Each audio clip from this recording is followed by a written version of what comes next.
Welcome to Powerhouse with Akuch Maker, your weekly engagement into the heart of the nation's political and economic pulsation. Live every Tuesday at 7 p.m. on SSBC television. This is Powerhouse, where realization meets empowerment, just on SSBC television. Ambassador, how are you? I'm good. How are you? Good to see you here in Kenya. Thank you. So how is life here in Kenya since you were appointed, the month you have spent here? How has it been? Well, life is good. You know, it's being in Kenya, I feel yourself like in South Sudan because everything is almost the same, culture is the same, everything is the same. So I'm happy, I feel comfortable. Yes. Have you met with your South Sudanese nationals who are here? I met a lot of them. They came to me, they invited me, I go to their places. So I went to their places, so I'm happy. Yeah. How do you see their living here? How is the condition, their living condition? Well, the condition it differs actually. There are people, the well-to-do who have money. Okay, so these people are comfortable. They have their own houses, everything. They're living in a very good area. Are you seeing quite a number of them going to school in general? A lot of South Sudanese are going to school. This is one of the things that we really invested very much. A lot of people are going to schools. So people here are going to school, and most of people are highly educated. I'm happy with that. So are you proud of them?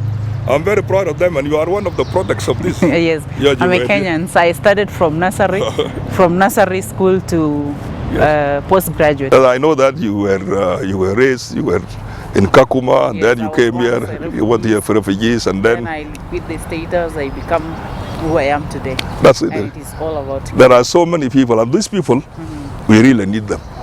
Because if we have to build South Sudan, we need these people. And that's why one of my messages to them when I go, I appeal to them, please, if you have nothing to do or something dying down here, please come back to South Sudan. All right, dear viewer of SSBC, this is Ambassador of South Sudan to Kenya, Ambassador Anthony Kon. We are going to discuss what roles is he playing here in Nairobi or in Kenya in general, what he's doing regarding South Sudanese nationals who are here, and also the trade where we know Mombasa is the hub for business in East Africa. So he will shed lights on what challenges they are facing and what achievement he has made so far, some of the priorities he has put before. Have he achieved them so far or not? We will get to know. Now, let's go to the real business. And also what he has seen since he was appointed as the ambassador of South Sudan to Kenya, with the other side of South Sudanese living in refugees camp. He will shed light more on that also. So, Ambassador, welcome to SSBC Powerhouse with Akuch Maker. Just to begin with, can you briefly introduce yourself to our viewers? When were you appointed and from where? Where were you before you were appointed? Well, thank you very much, Akuch. Allow me to first convey my greetings and best wishes to His Excellency President Salva Kiir Mayardit, the entire government and the people of South Sudan. I took up my duties here end of May, and by the 4th of June, I presented my credential to His Excellency President William Ruto here in Nairobi. Okay, since you took your position or the office in May this year, so what were your priorities when you were appointed, and how far have you accomplished them? If not, why? Well, when I came here, actually, I had several priorities. One of them was to deepen our bilateral relations with Kenya. That's one of my priorities. The second is also to strengthen our positions within the East African community. 3 is to safeguard the interests of our nationals who are here, whether they are business people or people who have decided to come and live here, or refugees or students. And also here to deepen also our cultural ties with the people of Kenya. You know, we have a lot of common ties with the people of Kenya and the region. So that's were actually, these are the main priorities that I came actually to. In that case, have you accomplished them? Well, I can't say for sure right now that I have accomplished all them, but I started to work in order to accomplish them. When we talk about bilateral relations could be political, security, could be economic, cultural, and social. I started working on different files on these issues. Regarding the communities also, I reached out to our communities in order to try to understand what are the challenges facing them and how best our embassy and the government Republic of South Sudan can get involved in order to solve them. With our refugees also, you know, we have a lot of refugees here, people who have been here even since before the independence of the Republic of South Sudan. Some of them, the majority of them are in Kakuma and Kalaboye, and then there are some we'll cross later on to the refugees part who are based in Kenya here. You are saying yours was to reach out to the South Sudanese communities. So abruptly, how many South Sudanese are based here in Kenya? There are no official statistics or the number of people who are here in Kenya. There are different versions of it. So people, sometimes they say it is over 500,000. There are other also people say it is almost a million. So we have not done any kind of registrations, but it is something between 500 and to 800, 900, something like that. So you recently visited Nakuru, and we have been hearing Nakuru has this gang, has this incident has taken place in Nakuru, South Sudanese, they have done this and that. So what was your major reason of visiting Nakuru, and what were your findings regarding South Sudanese who stays there or who lives there? Well, Nakuru is one of the best places really I visited, and I'm very happy actually to have visited Nakuru. Most of the stories always are said about Nakuru, sometimes all of them could not be true.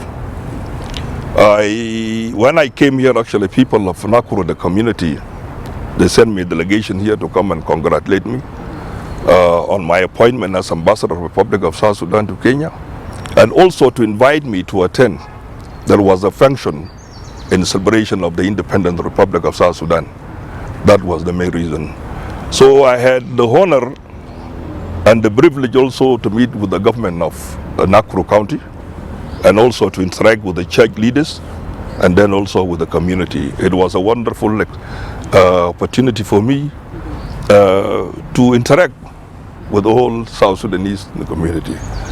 Yes, there are challenges because most of the people who are there are, we can say most of them are refugees, or people who have decided to be there for a long time. Some of them, they were even born and raised there. So they have some challenges, you know, for especially refugees. Some of them, they were expecting that they would be getting some chances to go for settlement outside, but they ended up being refugees. Some of them, they have no work. Some of them, they have some of issues to do with either with issues to do with the documents like passport. Some of them, they have no passport. Some of them have their passport have already expired and they need it to be renewed. And some students also that are finding some difficulties also getting a scholarship, because there are no scholarships that are given by the government of Kenya to the Republic of South Sudan. So some of people are on private scholarship, you have to pay. So these are some of the challenges that are facing. Yes, there have been some issues in the past to do with some individuals creating some problems here and there, but the community is a well-organized community. I can tell you there is a community, well-organized community, under the leadership of someone from a young man called Bolajak. Is one of the humble men. He's actually managed to unite all the people of all the tribes of Republic of South Sudan in Nakuru. So most of them being refugees, and then now they are living in Nakuru. Some are even in Nairobi, but their status remain they are refugees. Okay, we have seen recently in Kakuma, after Donald Trump has adjusted some changes in the humanitarian sector. So South Sudanese were calling out for the government, and yet they are there as refugees. What can you say about that? They were calling for the government and they are refugees. How do you come in as an ambassador of South Sudan to Kenya? You know, according to the international norms, when somebody decides to be refugee, there is no, sometimes there is no government, there is no chance for his government either to intervene, because it would be like a violation of international conventions. But in our case, as the Republic of South Sudan, we know these are our people. We cannot leave them. Even if they are refugees, we cannot leave them. So we offered to get involved in their issues and try to talk to them and see how we can be able to help them rebuild their lives, since some of them, most of them, they were born and raised in Kakuma, and they have never seen South Sudan. So that's one of the things that we actually, as a government, we have been doing, to reach out to the people, talk to them, and sensitize them actually, in order for them, some of them who wish to go back, in order to take a decision and come back and go back to South Sudan. That's what we have been doing as an embassy, as the leadership of the embassy of the Republic of South Sudan in Kenya.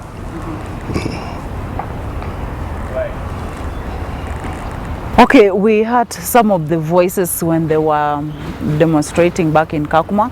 Some were shouting, we cannot die here, our government should come and take us back home. So what can you say about that call? It's like they're calling to go back home and they're stuck in Kakuma refugees camp. In order to talk about that, yes, actually it happened that some of them demonstrated. There were issues also with the law enforcement agencies. But the issue actually was triggered by the decision of UNHCR to ration the food that were given to the communities. And people were categorized into four groups. Category 1 and Category 2, they were allowed, they were actually, the UNHCR decided to give them food and to help them. For Category 3 and Category 4, they are out of all these things. The organization decided that they should not be given any kind of thing. What are those criteria they used to categorize? Well, they use different criteria. One, the age of a person, his ability either to be able to work or not to work. There were certain actually criteria. But if they were, even if they are energetic to work, where do they get jobs in Kakuma? That was one of the issues that when we intervened as the embassy, because when I heard that there was an issue, I knew actually about, even before the demonstration, we knew in the embassy that there was going to be some problem. So we were in contact with them. Even we took the letter that they wrote to the government, we took it and we sent it to the government in Juba, even before they started demonstrating. So that was one of the, what we did.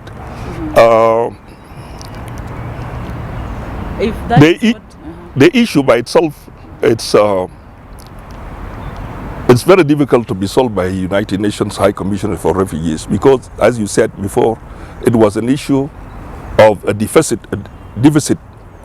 in the budget of the United Nations High Commissioner for Refugees. Yes. Because some of the countries that used to help them actually back out, because they have. So what then is the government doing to those who are calling to be repatriated? Well, the government now, because they have to come out openly and clearly to the government that we want to go back.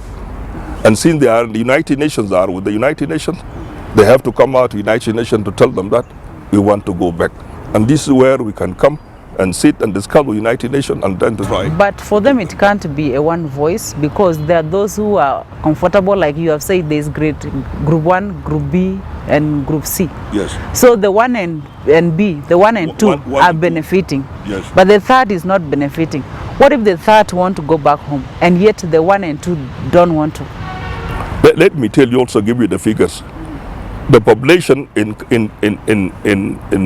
Kakuma, the total population of refugee populations which includes population refugees from other countries, is about 300,000 people. Out of these 300,000, 189,000 are South Sudanese, which constitutes about 61% of the refugee population. When the rationing was introduced, 153,000 South Sudanese they found themselves out of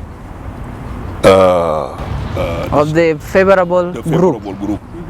And that's why this group of people decided actually to start to demonstrate because of this. Okay. With the government, what we did, as the government, myself, I called the country representative of the UNHCR here, and we discussed. And she told me she's somebody who is actually knows the issue and very sympathetic with the people. He told me, Ambassador, look, we have a problem here. The problem is to do with the budget. The budget we have is very small, and there is nowhere we can reach out to everyone.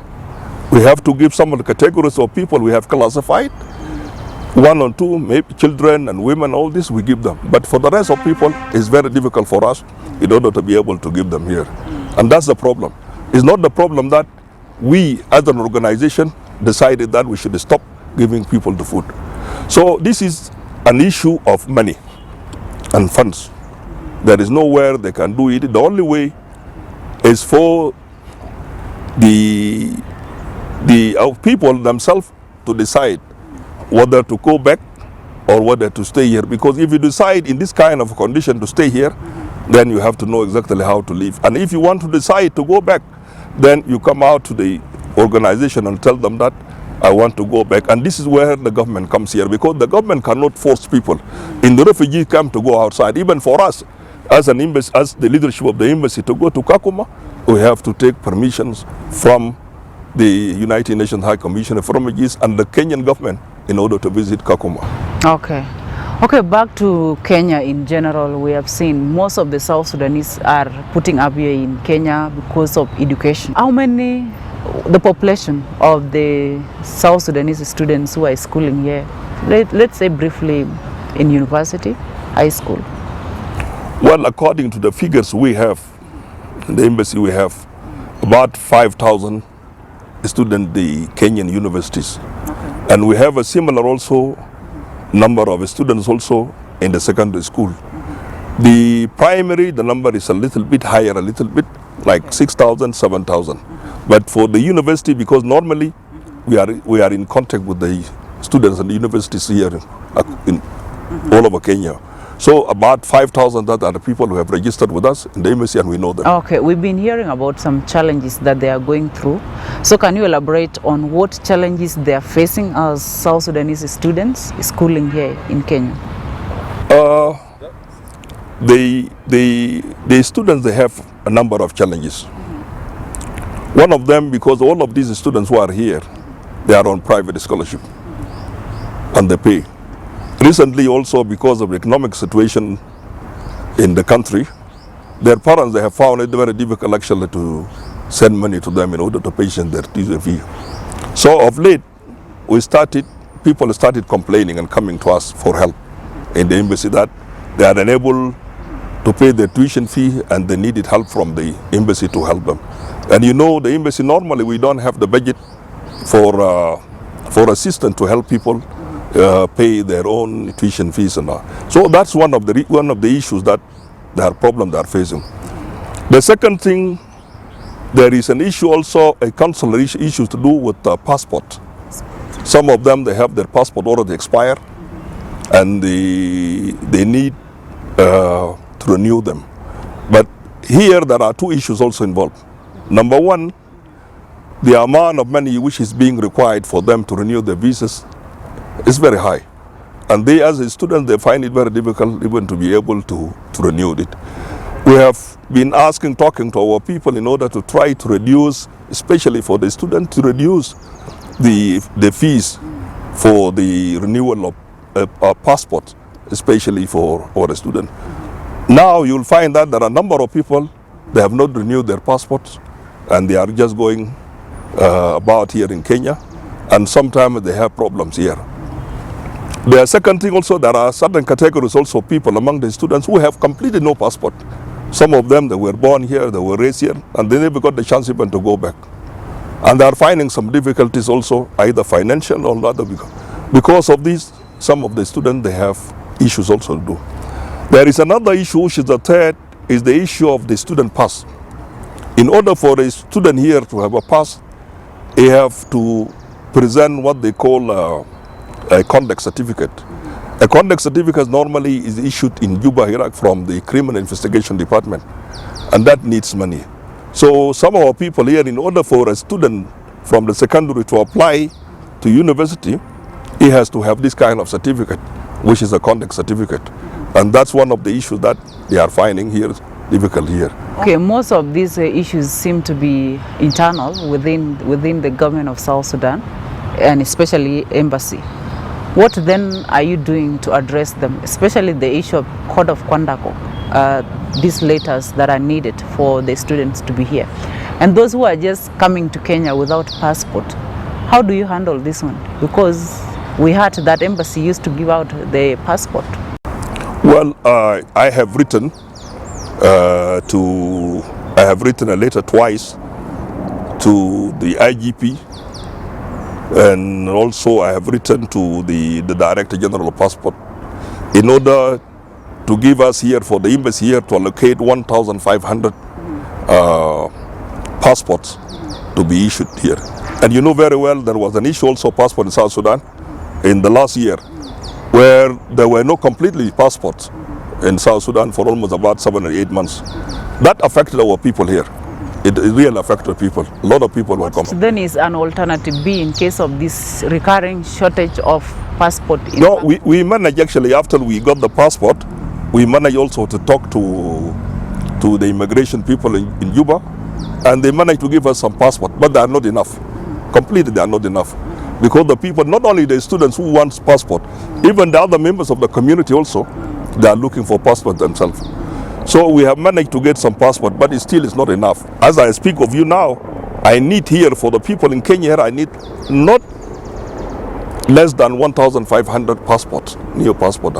So this is some of the things that we are really facing. I have written, and the immigration, they have responded. But the problem, they have not given us the number of passports that we need, because they tell them that we have fewer passports, and also there are other countries also where they have also to give them other passports. Okay, Ambassador, these are challenges facing the students here now.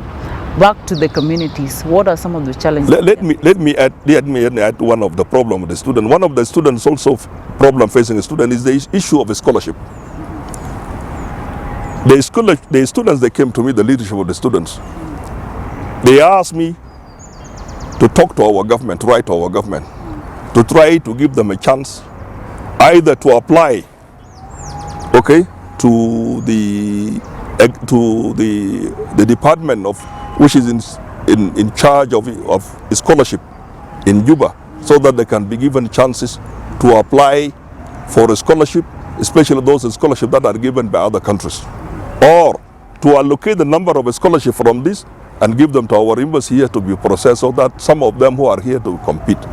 I have written that to the Minister of Higher Education, and also I talked with him when I was in Juba. I talked with the minister and I told him about this.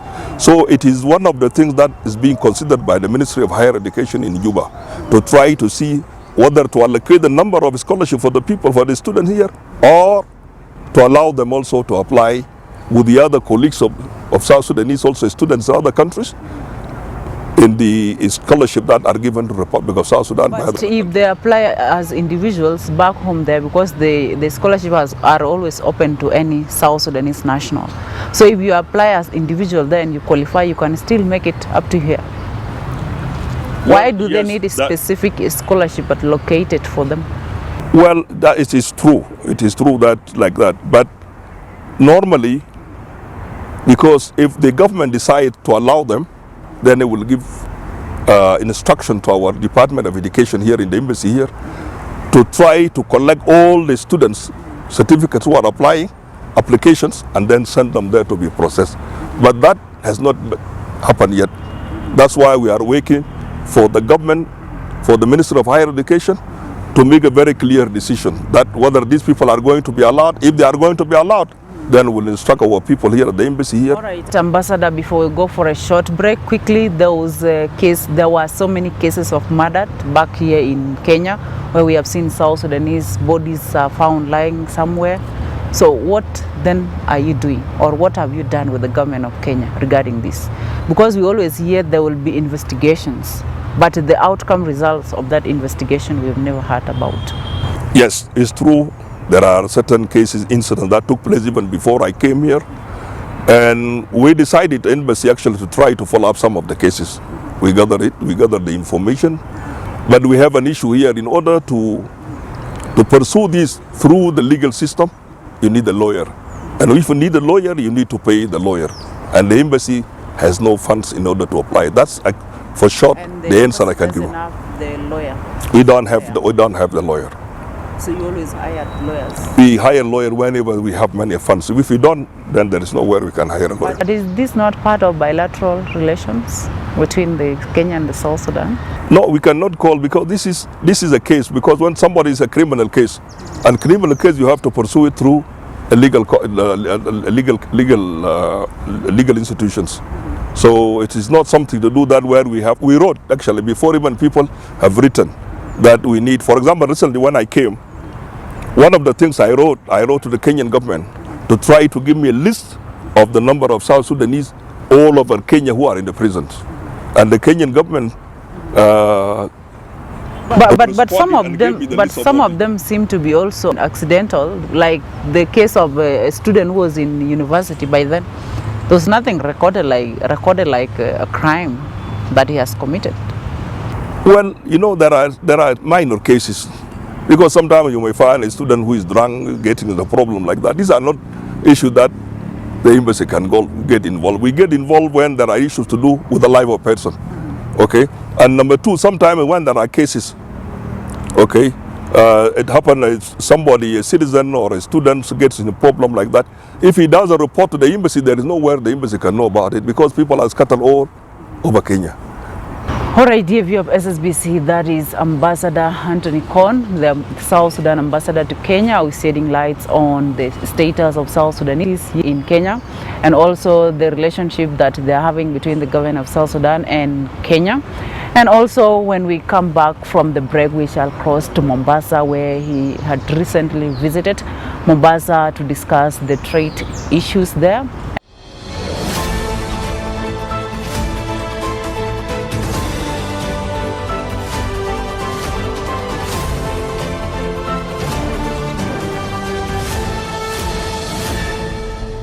Welcome to Powerhouse with Akuch Maker, your weekly engagement into the heart of the nation's political and economic pulsation.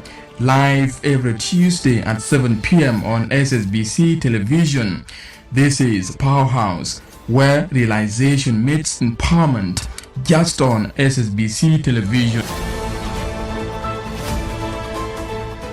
Hello, dear viewer of SSBC. Welcome back from that short break. We are still here with the Ambassador of South Sudan to Kenya, Ambassador Anthony Kon. So before we took a short break, we have talked about the murder cases that we've been seeing throughout before. I don't know if there is any case so far, but before there were so many cases reported of murder in Nairobi here for South Sudanese national. So the ambassador was like, the embassy doesn't have a lawyer to go on the case. So why is it so? The entire embassy, why would it lack a lawyer? Because we don't have the money. Why is the government not deploying lawyers? Well, that's a very good question. Mm-hmm. Okay. Even my colleagues, predecessors,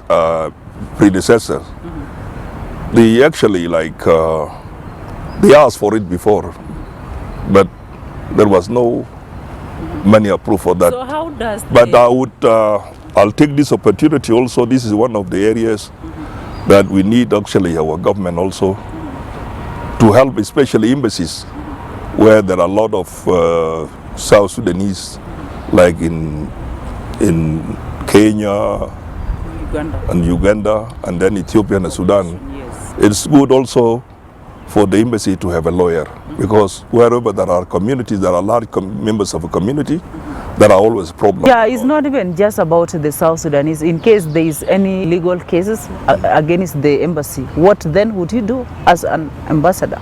Well, in case you don't have a lawyer in that. Well, there is nothing that we can do, because normally in the court somebody has to be hired a lawyer to take up the responsibility, and we don't have lawyers. Yeah, suppose they're supposed to be a government lawyer stationed here. Well, that's a good question, and I think our viewers who are listening, they will take it up, because we have written before, and my colleagues also in the other embassies also talked about the whole thing, that there should be a lawyer. Actually, each and every embassy, especially the neighboring countries where there are large members of South Sudanese communities, there is a need really. Yeah, there is a need to avoid the recurring murder cases here in Kenya, because they feel like nobody is in charge of them, and the embassy is here to take care of the South Sudanese nationals here. So for them to feel safe, there has to be government voice. So now we are proceeding, or we are crossing to Mombasa, where the ambassador has recently visited Mombasa. He met with several people. So he will tell us, Ambassador, you recently visited Mombasa. What was the topics, and what motivated you to go there to Mombasa? You know, it's a very good question. I really thank you for that, because when I was in UN, I got appointed. A number of people came to me while I was still in the ministry and told me, Ambassador, we have a very big problem in Kenya, especially in Mombasa. The cost of shipping of goods from Mombasa to South Sudan is so high compared to the rest of the other countries in the region. Please, if you happen to go and present your credentials, try to help in finding out why the prices or the cost of shipping from Mombasa to South Sudan, why is so high. That's the message I got from a number of patriotic South Sudanese in Juba before I came. So I put it as one of my priorities when I came here and presented. I thought if I get a chance to go to Kenya, then one of the places to go is to go to Mombasa and try to find out why this, and to find it out is to act with the people in the industry, or people who are involved in the clearing of goods, people handling of goods, and custom people and all that. That's one of the things that. So when I came here, especially in Nairobi, before I went to, I had a meeting with several people. First, I had a meeting with some of the companies that have been designated by our government to handle our cargo. I went and I paid a visit to a company called Autoport, and then some other companies. The two, I had a meeting with the Kenyan cargo forwarders or transporters to South Sudan. I met also with the clearing agent, and my question to them was, why is it expensive to ship things from Mombasa or from Kenya here to South Sudan if compared to the rest of the countries like Uganda, Rwanda, or DRC? That was main questions. So when I had the invited by the Northern Corridor Transit and Transport Authority to attend a workshop, I said this is a good opportunity now for me to go and meet with the governor first of all, because normally as a diplomatic practice you have to go to the governor and say hi to him, try to get to know one another as a new ambassador, and also to listen to his perspective about the relations also, how, you know. So I met him, I had the honor to meet with the governor, and then also I started also have the opportunity also to engage with the business community who are involved in the clearing, the importation, exportation, with the custom people in Mombasa. Yeah, so Ambassador, with those meetings that you've conducted with those stakeholders you have mentioned, what were the outcome? What were the issue? What is the main issue that is causing South Sudanese shipping fee to be higher than that of the other countries? I confirm it, and I will say it loudly and clear, that the cost of shipping of goods to South Sudan is 3 times or even more than the normal one. And I'm sure to say that. And we are, as a government, losing a lot of money, because there are issues, if they are not addressed by our government, and I stress by our government, because about 80% to 90% of the problems or the issues that are raising the cost of shipping are to do with us in the Republic of South Sudan. If we don't pay attention to this and we try to look for solutions, we are losing, every time we are losing money, and every day now. I'll give you an example. The shipping lines, when they're bringing goods, they're bringing the cargo from outside, and especially cargo that are bound for South Sudan, they ask for $5,000 as a security for the return of a container from South Sudan. For Uganda, sometimes they ask for 2,000 and they ask for 1,000. Because when the container goes to South Sudan, it has to come back within a specified period, 2 weeks to come back. The same thing also with Uganda and other people. For South Sudan, these shipping airlines, they have found a problem that a good percentage of these cargo, of these containers, they don't return. Why? Because there is a perception with our people that a container is a part of the purchased goods, which is completely no. The container will become your property when you have the ownership document that this container belongs to me. But now the shipping lines are asking this money for South Sudanese. Now a South Sudanese importer is given 14 days to clear his things, take them to South Sudan, and within 14 days to bring them back. There is an issue here, because if you don't within 14 days, then here they will ask now to be charged every day $80 for a number of, let's say, for 1 week, and then after that it will go up like that. For a person who has deposited, let's say, 5,000, which is security, to be returned to him later on, if he delays because of, there are a number of reasons for things to be delayed today from there, he loses, sometimes he can lose the whole money, 5,000, or sometimes he can lose almost, let's say, more than half of his money, and it takes time for him even to get it. Now, let us take, for example, and I give you an example. The average container that we get, let's say we average, because we get more containers every day. Let's say we have 1,000 containers, because normally sometimes we have an average of 2,000, 3,000 containers coming the port of Mombasa from abroad to destined for South Sudan. Now let us say on average that we have 1,000 containers. Each person importing one container pays 5,000. It means what? It means 5,000 multiplied by 1,000, we are talking about $5 million. But Ambassador, let me cut. Okay. You are talking of people to return back, the traders to return back the containers once the goods have been transported back there. But on the other end, the other countries, they have container station, container depots in their countries, whereby it's been easy for a trader or a business person to return the container to the center. Then now it's the issue is it become the business of the business community who are based in Port Mombasa to return those goods, those containers. So me as an individual now, I need money to transport the container from Mombasa to my destination, and then I'll need another money to transport it back. Does that make sense? Look, that's an issue by itself. I'm just talking to you because I haven't exhausted actually answering you for the first question.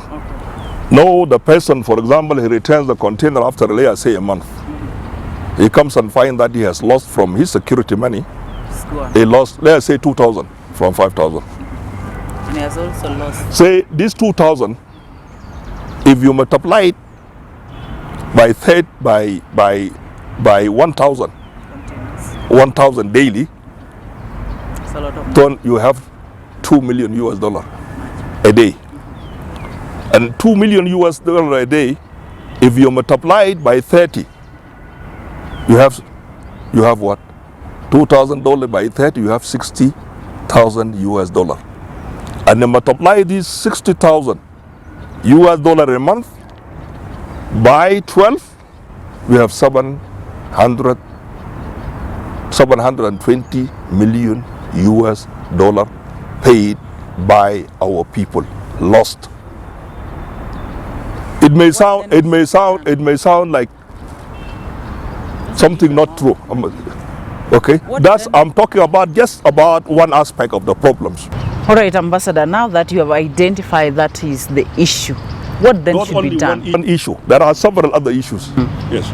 Just highlight them. One of the issues where people lose money. And let me take one issue. Because for South Sudan, people have to pay 5,000. Our custom tariff duties is very high.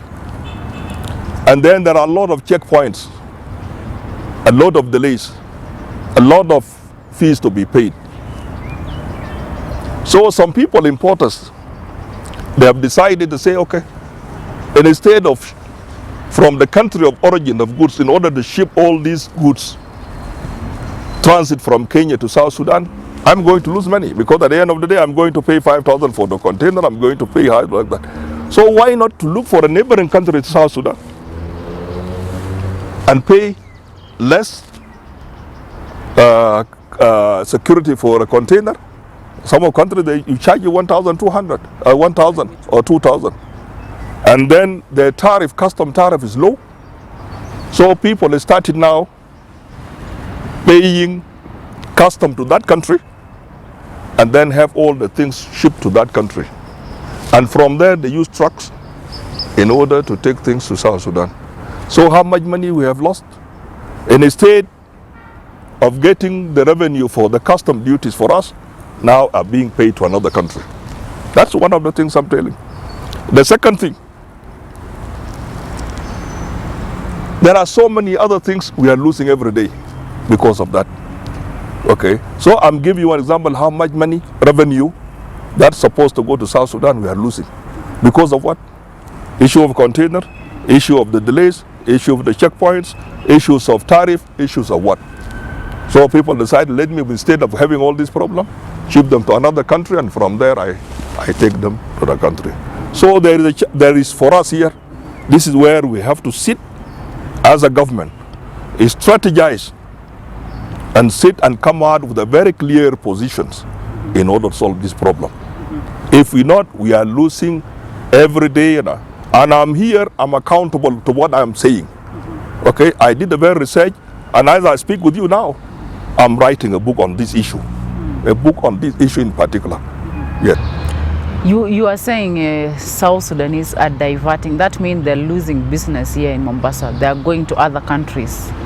And yet Mombasa seems to be the vital place for the South Sudanese businesses here. So what then should be done? What should be done, as I said, is for us as a government. Sit and talk. Sit and talk. Those of the Ministry of Transport, because the Ministry of Transport is the policy lead regulator when it comes to logistics. The Ministry of Finance represented by the Revenue Authority and Customs. Checkpoints. The Ministry of Trade. We have also to involve the law enforcement agencies because of issue of checkpoints and all this kind of cargo like that. The Ministry of Foreign Affairs. Our embassy here, we have to sit and talk and discuss this issue. When we strategize, we identify all the areas.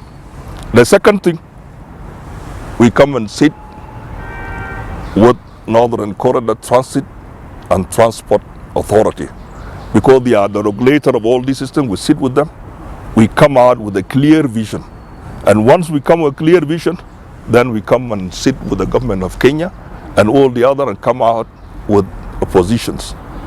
A position that is binding to each and every one, binding to all the shipping lines, binding to Revenue Authority of Kenya, binding to the Port Authority, binding to our community and the traffic. If we don't, we are losing money. And I'm sure for what I'm saying.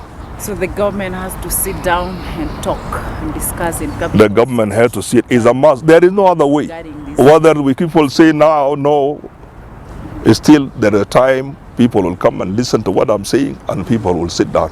The sooner, the better. Excellency, now the South Sudanese back home there, the revenue, the institution you have mentioned that are involved in this business or that are involved in this trading or the trade sector in Mombasa, the Ministry of Transport, the Revenue and other people included. What message in just 30 seconds do you have for them? To our people? Yes, to those institutions. Before you sit down officially. Let us hurry up to have a workshop for 3 days.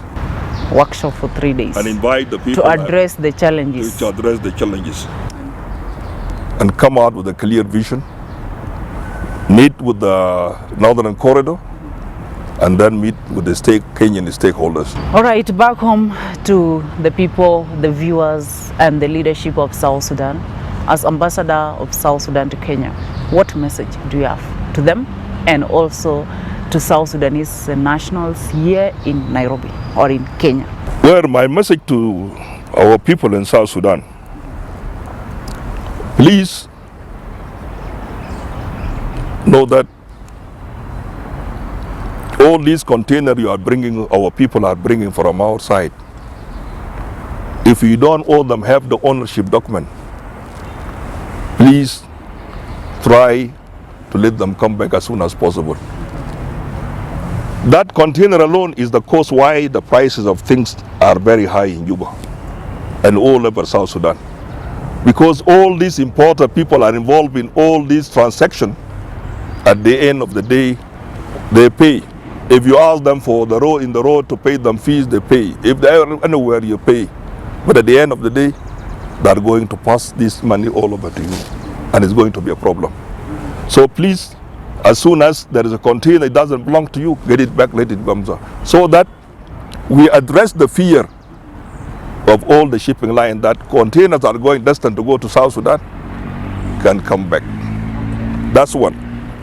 Number two, for our people inside South Sudan, please, these all checkpoints and delays is affecting us, and South Sudanese are paying money.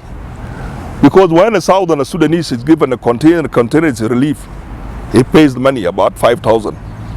And this 5,000, if he delays on the road, he will lose his money. Because he will lose his money when he returns. So even if that person, a driver, gives you something and he delays for some time, still South Sudan is losing. And the cost of goods is going to be the high in South Sudan. So let us work together. Let us work together. Whenever a container comes, a truck comes, please try to check it quickly and let it pass, go to its destination. Any delay, it is with. 3, there is a complaint that some of the drivers are mistreated. Some of the drivers are mistreated. And when they come back here, they reflect a very bad image about the way they are treated. So please be the ambassadors. Our country try to lead them, treat them nicely, so that when they come back here, they reflect a very positive way of treatment.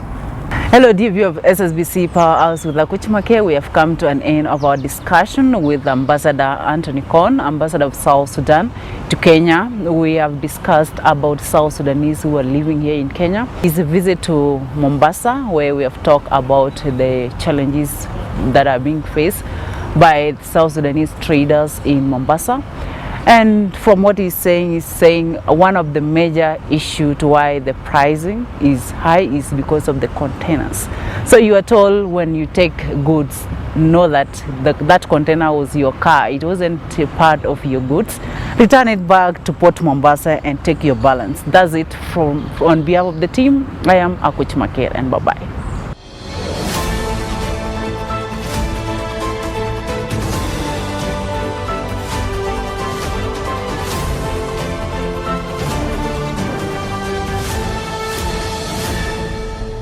Welcome to Powerhouse with Akuch Maker, your weekly engagement into the heart of the nation's political and economic pulsation. Live every Tuesday at 7 p.m. on SSBC television. This is Powerhouse, where realization meets empowerment, just on SSBC television.